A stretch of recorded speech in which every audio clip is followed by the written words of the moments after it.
నంద్యాల జిల్లా పడకండ్లలోని బాలయోగి రెసిడెన్షియల్ గురుకుల పాఠశాలను ఎమ్మెల్యే భూమా అఖిలప్రియ ఆకస్మికంగా తనిఖీ చేశారు. విద్యార్థులకు ఇచ్చే పౌష్టికాహారానికి సంబంధించిన రిజిస్టర్ను పరిశీలించారు. హాస్టల్ పరిసరాలను పరిశుభ్రంగా ఉంచుకోవాలని ప్రిన్సిపల్ను ఆదేశించారు. అనంతరం విద్యార్థులతో సహపంక్తి భోజనం చేశారు. పాఠశాలలో ఏమైనా సమస్యలు ఉంటే తమ దృష్టికి తీసుకురావాలని ఎమ్మెల్యే భూమా అఖిలప్రియ విద్యార్థులకు సూచించారు. గురుకుల పాఠశాల ఈ హాస్టల్కి ఇక్కడికి రావడం జరిగింది.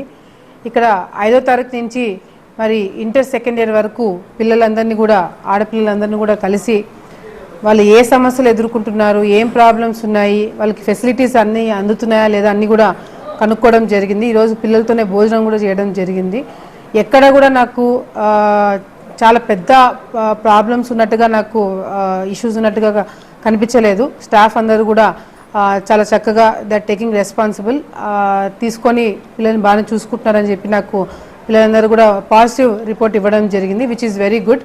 మేము కూడా చాలా హ్యాపీగా ఉన్నాము. అండ్ కాకపోతే ఏంటంటే చిన్నవి కొన్ని వీళ్ళకి అడ్మినిస్ట్రేషన్లో వీళ్ళకి రావాల్సిన ఫండ్స్ విషయంలో కావచ్చు, లేకపోతే ఈ డైనింగ్ హాల్ దగ్గర ఉన్న ఇష్యూస్ కావచ్చు, ఇట్లా కొన్ని గవర్నమెంట్ సైడ్ నుంచి వచ్చే సపోర్ట్ ఉంటే ఇంకా చాలా బ్రహ్మాండంగా వీళ్ళు నడుపుకోగలుగుతారు ఈ హాస్టల్ని.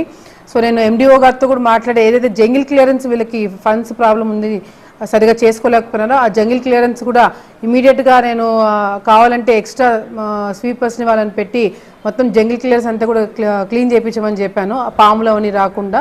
తర్వాత మెయిన్ వచ్చేసి ఇక్కడ దాదాపుగా 600 మంది స్టూడెంట్స్ ఉన్నారు. 600 మంది స్టూడెంట్స్ ఉంటే ఆ డైనింగ్ హాల్ ఏదైతే ఉందో అది అందరు పిల్లలు కింద కూర్చొని తినే పరిస్థితి ఉంది అండ్ చాలామందికి సరిపోవట్లేదు.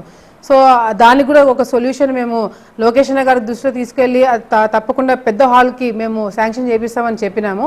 అంతవరకు పిల్లలందరూ ఒకేసారి పట్టాలంటే ఇబ్బంది అవుతే 2 బ్యాచెస్గా డివైడ్ చేసి 15-20 మినిట్స్ గ్యాప్లో బ్యాచెస్ని అకామిడేట్ చేయమని చెప్పి కూడా చెప్పడం జరిగింది. తర్వాత ఒక ఆర్ఓ ప్లాంట్ రిపేర్ ఉందని చెప్పినారు, అది కూడా రిపేర్ చేపిస్తామని చెప్పినాం వెంటనే. సో ఇట్లా చిన్నవి ఏదైతే స్టాఫ్ గవర్నమెంట్ సైడ్ నుంచి ప్రొవైడ్ చేసేవి కరెక్ట్గా ప్రొవైడ్ చేస్తే డెఫినెట్గా వీళ్ళు ఇంకా బెటర్గా చేయగలుగుతారని చెప్పి మేము నమ్ముతున్నాము.